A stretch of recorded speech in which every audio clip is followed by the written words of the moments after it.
BR Ambedkar नाम से पुस्तकालय है, जो हमने 2017 में प्रारंभ किया था।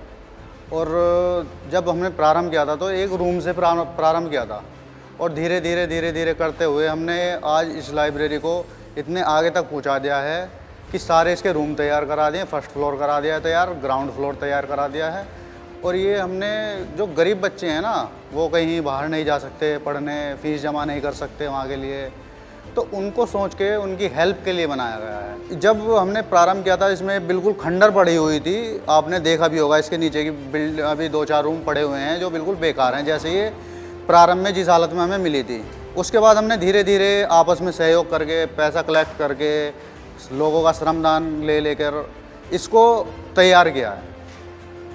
आज इसमें इतना अच्छा मन लगता है, जब स्टार्टिंग में आते थे तो मन भी नहीं करता था बैठने के लिए। यहाँ पे इतनी गंदगी रहती थी, कचरा पड़ा हुआ था, और नीचे की बिल्डिंग भी सारी बेकार पड़ी हुई थी, ऊपर की बिल्डिंग बेकार पड़ी हुई थी।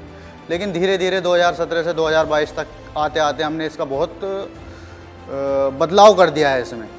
आज यहाँ पे लगभग 8-10 गाँव के बच्चे पढ़ने आते हैं, जो आस पड़ोस के, सोहपुर के आस पड़ोस के गांव से आते हैं, लगभग 10 से 15 किलोमीटर के दायरे में।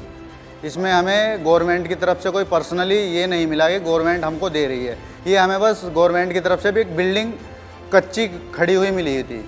मैनेज करना पड़ता है थोड़ा थोड़ा, काम को भी समय देना पड़ता है और पढ़ाई को भी समय देना पड़ता है, दोनों एक दूसरे से कोरिलेटेड है।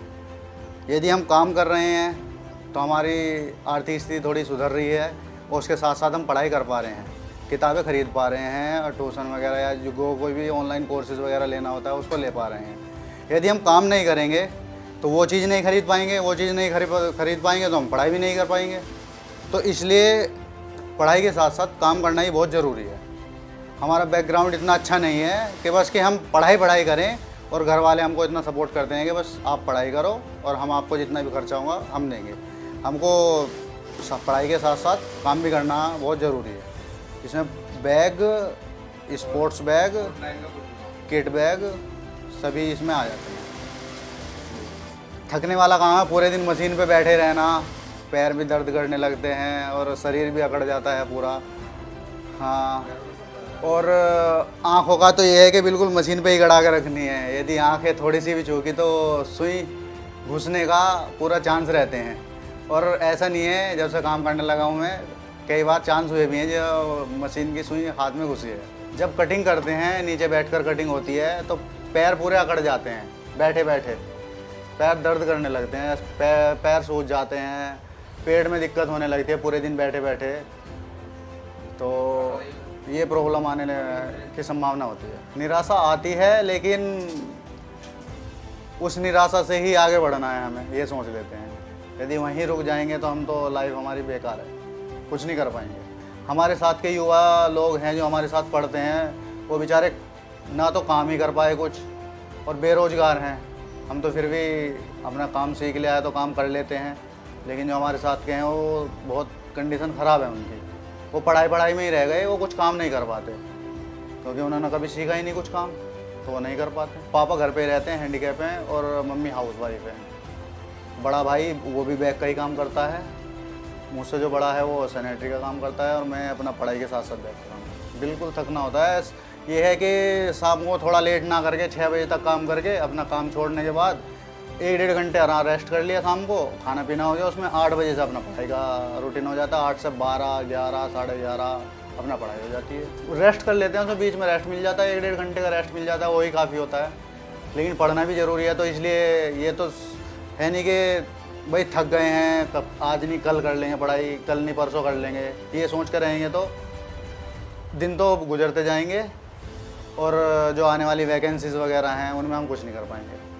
तो इसलिए पढ़ाई भी बहुत ज़रूरी है, चाहे थके हुए हों या ना थके हुए हों। पढ़ाई लाइब्रेरी में देखो, अभी तो मैं सारा जो मेरे कंट्रीब्यूशन जिसका भी आता है, डोनेशन, वो ये सब मैं ही कलेक्ट करता हूँ, और जितना भी खर्च होता है उसका सब लेखा जोखा मैं अपने पास रखता हूँ, सब कुछ। और बाकी देख रेख में हम 2-3 लड़के हैं, जहाँ हम चल देते हैं हमारे साथी सारे लड़के साथ चल देते हैं, हमारे बिना लड़के भी थोड़ा ढील कर जाते हैं। लाइब्रेरी के पीछे यही सपना है कि जिस दौर से हम गुजरे हैं हमें पढ़ने का माहौल नहीं मिल पाया और परिस्थितियां भी हमारे साथ थोड़ी अलग रही हैं, तो आने वाली जो जनरेशन है, जो युवा वर्ग है, वो इधर उधर गलियों में ना भटके, ना घूमे और दिशा से ना भटके, अपना वो जो गलियों में समय देते थे वो अपना लाइब्रेरी में समय देंगे। जो आने वाली जनरेशन है 9th-10th वाली, वो अभी से लाइब्रेरी से जुड़ जाएगी, तो आने वाले समय में उनको बहुत फ़ायदा मिलेगा और जुड़ भी रही है। जो छोटी क्लास के हैं 5th, 6th, 7th, 8th, वो भी शाम को पढ़ने जाते हैं, लेकिन जो 9th-10th वाले बच्चे हैं वो अपना लाइब्रेरी में बैठकर पढ़ते भी हैं। मेरे पास इतना बैकग्राउंड अच्छा नहीं है, आर्थिक स्थिति अच्छी मेरी नहीं है कि मैं पढ़ाई कर सकूँ।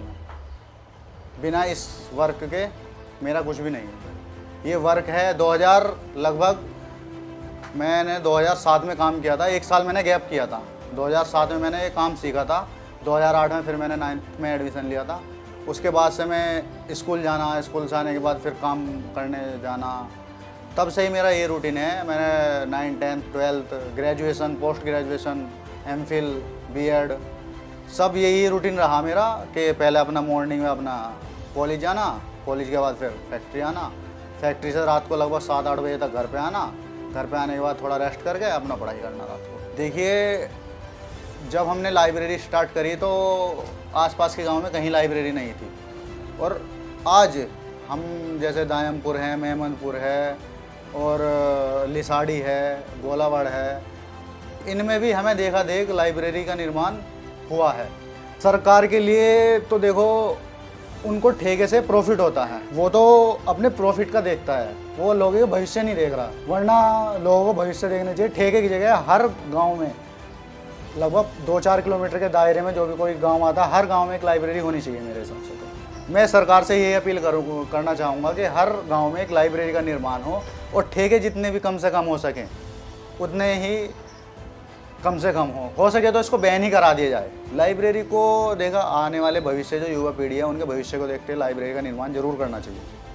उससे जो लोग बाग जो प्राइवेट लाइब्रेरी खुली हुई हैं, लोग बाग उनमें पैसा जाकर देते हैं, फीस देते हैं, उससे अच्छा है कि सरकार की तरफ से खुले, चाहे उसमें मिनिमम फीस रखी जाए। तो इसलिए सरकार से मेरी यही अपील है कि हो सके तो हर गाँव में एक लाइब्रेरी ऐसी खोले, गवर्नमेंट की तरफ से खोले हो, और उसमें मिनिमम फीस रखे वो।